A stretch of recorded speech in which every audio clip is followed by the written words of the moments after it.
Project cars don't start off looking like this, but we are making some exciting progress on the new project. First, we'll make it bigger and then we'll finish it off by adding some boost.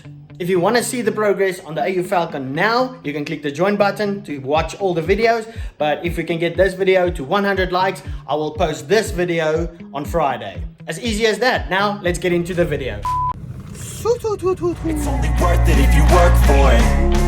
It's only worth it if you work for it. I won't stop till they hear me now. I won't stop till I wear the crown.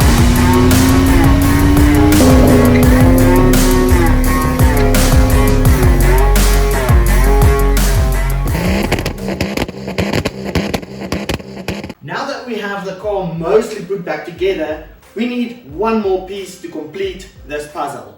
And here it is, another PowerMod standalone ECU. This is the exact same ECU we were running in the car, but as we know, I stole the ECU out of this one to get the Ford up and running, so we have a new one for the Benz. And with this final piece, we have everything to get the car back up and running again. I even got some fuel, oil, coolant, and then power steering fluid over there. I went with the power mods yet again because I just think it's great value for money, and I'm starting to know my way around the installation and how the system works. I'm a bit slow, so it takes me about a half a day to get an ECU like this wired up into a car. I mean, I've done this one, I've done the Ford, and then I've also helped a couple of other guys with their project cars. But what is going to take some time is I don't want to be running this homemade cluster anymore. I made this a while ago just with a boost gauge, RPM gauge, water temperature gauge, that's also over in the Ford, and then oil pressure gauge. It just made tuning the car a little bit easier, but let's be honest, that's ugly. So what I want to do is get the old cluster back in the car and seeing if we can make the gauges work. When you look behind the cluster, you have one little plug that goes in there. I think it uses CAN bus or something like that. I don't know anything about it. Thanks to a couple of clever buddies, we might have a plan to get it to work, but that means getting the old ECU also back in the car, along with the PowerMods ECU, and then the old engine harness. We have a lot to do, but I'm going to show you guys as I go and figure things out. For now, I'm going to get started pinning out the engine harness and then figuring out what I need and what I don't need and taking things from there.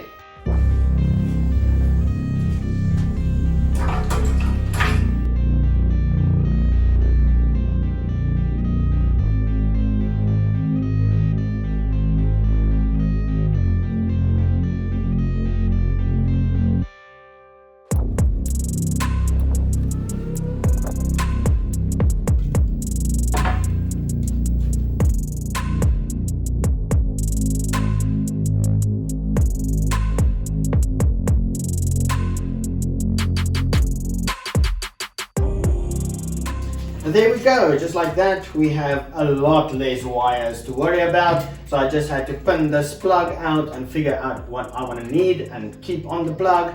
So I just have that over here. So we have the crank sensor, the temperature sensor, the alternator wire. I also want to see if I can start the car with the key. So that would be pretty cool. But before we continue with this, I do want to get that cluster back in the car. A couple of months ago when I did the road trip, when the car was still naturally aspirated, without the turbo, I was running the stock cluster in the car, so I know the speed works and the fuel level, and then the RPM and the heat gauge will sort out a bit later. But there is one thing I want to change on it, and that is not having it look like a Christmas tree with all the warning lights. So I'm going to open it up and see if we can do anything about it.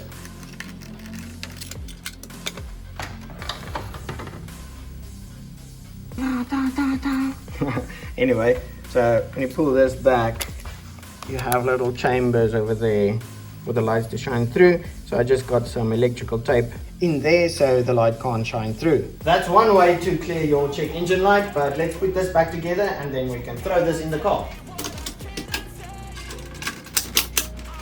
Ta-da!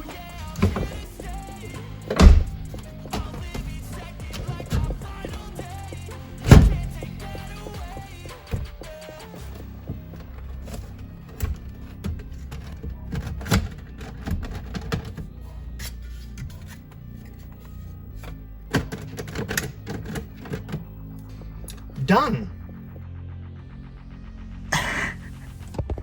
I guess I need to put the dials back where they need to be.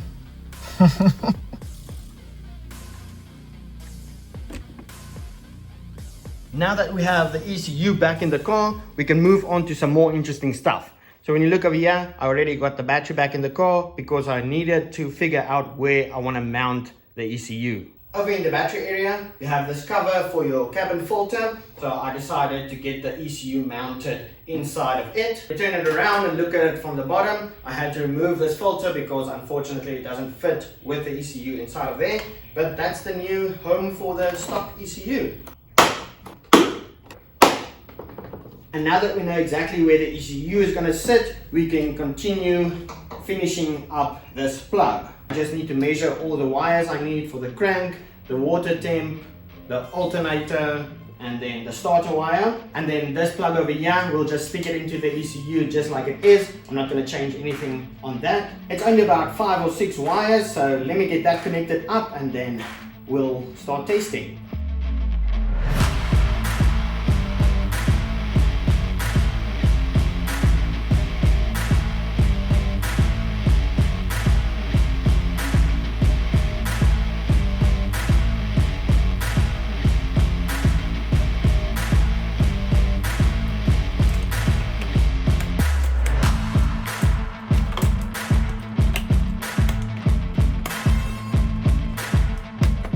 Easy enough. So just to show you guys, I have the alternator wire running over there, and then it joins the temperature sensor. I still have the old sensor in there for if that one doesn't work. I do need a sensor for overheating issues.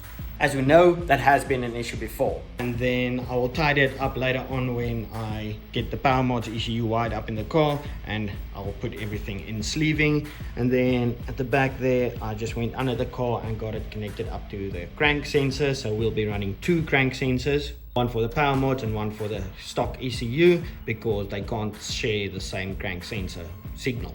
Then I just have the tester over here to start figuring out if we can start the car with the key. So let's get some power for the first time in about 4 months on the car and see what happens. Please don't blow up. Okay. Alright, so no explosions. And then this plug over here, I'm told that the starting wire is going to be this purple one. So when I switch on the car and start it, we need to see 12 volts on the tester. The key is just in the first position. Let's turn it to the second position. Okay. Oh my goodness, what happened to the fuel gauge? That means I'll have to open it up again. But anyway, let's switch it on into the starting position. And we don't have any volts on that wire. You guessed it, it didn't work at first. The next day, I went into town to go pick up these beauties. So these are 50mm solid aluminium wheel spacers for the Ford, which took a whole month to make. But anyway, while I was in town, I went W203 hunting to just go over the wiring. It's just better when the car has its original wiring and I can double check if my connections and pin outs were correct. Luckily, Andrew, aka James, always has a couple of 203s standing over at his workshop, so I headed over there to go ask him a few questions and just check over the wiring. He's also the brains behind all of this electronic stuff. I also still had the replacement hood standing over there, so we decided he will get that loaded up and bring it over along with his OBD2 scanner to figure this thing out. And it turned out that at some point I stole 2 of the relays out of this car for the bloody Ford, and that's why it didn't work. So we just got some relays back in there and started testing things out. Quick. You see, I saw, yeah.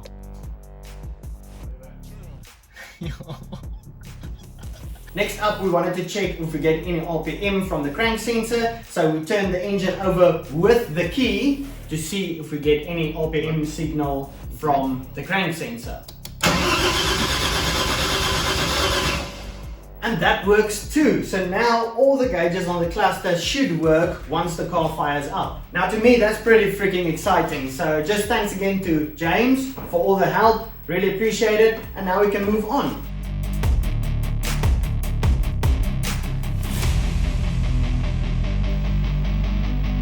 Ah, fuck!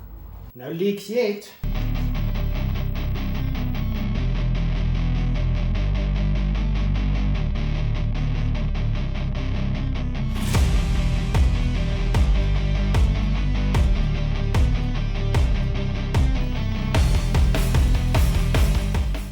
Okay, so for now, it seems like all the fluids are staying in the car and not draining onto the ground, but we'll give it a day or so and check on it again. And then another very sketchy part on the car was the wiring. So this was the very first standalone ECU I did, and the wiring was questionable. So I don't want to rush into getting the new ECU installed and just getting the car running. I do want to spend some more time getting it as neat as possible. So we'll definitely get into that in the next video. And I probably shouldn't say this, but the goal for the next video is to start the car.